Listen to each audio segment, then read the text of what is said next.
என்னடா டின்னு கையில் வச்சுருக்கேன்னு சொல்லி பார்க்குறீங்களா? ஆமாங்க. ட்ரீம் கேக் தான் பண்ண போகிறோம். ஸோ என்ன ஃப்ளேவர் யூஸ் பண்ணுறேன் அப்படின்னா, பட்டர்ஸ்காட்ச் ஃப்ளேவரில் தான் வந்து நான் பண்ண போகிறேன்.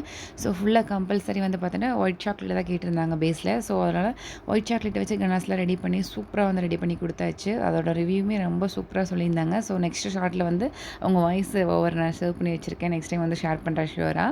ஸோ பட்டர்ஸ்காட்ச் எசன்ஸ் வந்து பார்த்தீங்கன்னா, கொஞ்சம் க்ரஷ் வந்து லைட்டாக ஆட் பண்ணிவிட்டேன். சிரப்பில் வந்து பார்த்தீங்கன்னா, நானே எல்லாமே ரெடி பண்ணியிருந்தேன். நாட்டு சக்கரை போட்டு சூப்பராக இருந்தது. லைட்டாக டேஸ்ட்டு பண்ணி பார்த்தேன் செப்பரேட்டாக. ஸோ செம்மையாக இருந்தது. அதேமாதிரி கஸ்டமரோட ஃபீட்பேக்கும் வந்து வேறு லெவல்னு சொல்லலாம். அந்த மாதிரி வந்து ரொம்ப சூப்பராக வந்து என்கரேஜிங்காக சொன்னாங்க. ஸோ ஃபஸ்ட் டைம் வந்து பார்த்தீங்கன்னா வேர்ஃபுல் ஸ்டால் வச்சுருக்கோம் இல்லையா, அவங்க இந்த மூலிமா வந்து பார்த்தீங்கன்னா நமக்கு வந்து ட்ரீம் கேக் ஆர்டர் கிடச்சிருந்தது 1/2 kg. ஸோ சூப்பராக வந்து பண்ணி கொடுத்தாச்சு. டாப்பிங் முதற்கொண்டு எல்லாமே வந்து பெர்ஃபெக்டாக பண்ணி கொடுத்தேன் மை சைட்லேருந்து. அதை டேஸ்ட் பண்ணிவிட்டு அவங்களுமே வந்து பார்த்தீங்கன்னா ஹஸ்பண்டுக்காக சர்ப்ரைஸ் பண்ணுறதுக்காக வாங்கியிருந்தாங்க நம்மக்கிட்ட. ஸோ அவங்களும் செம்ம சர்ப்ரைஸ் ஆகிட்டாங்க. டேஸ்ட் வைஸ் அவங்களுக்கு ரொம்ப பிடிச்சிருந்துச்சு. ஓகே, பாய், டேக் கேர்.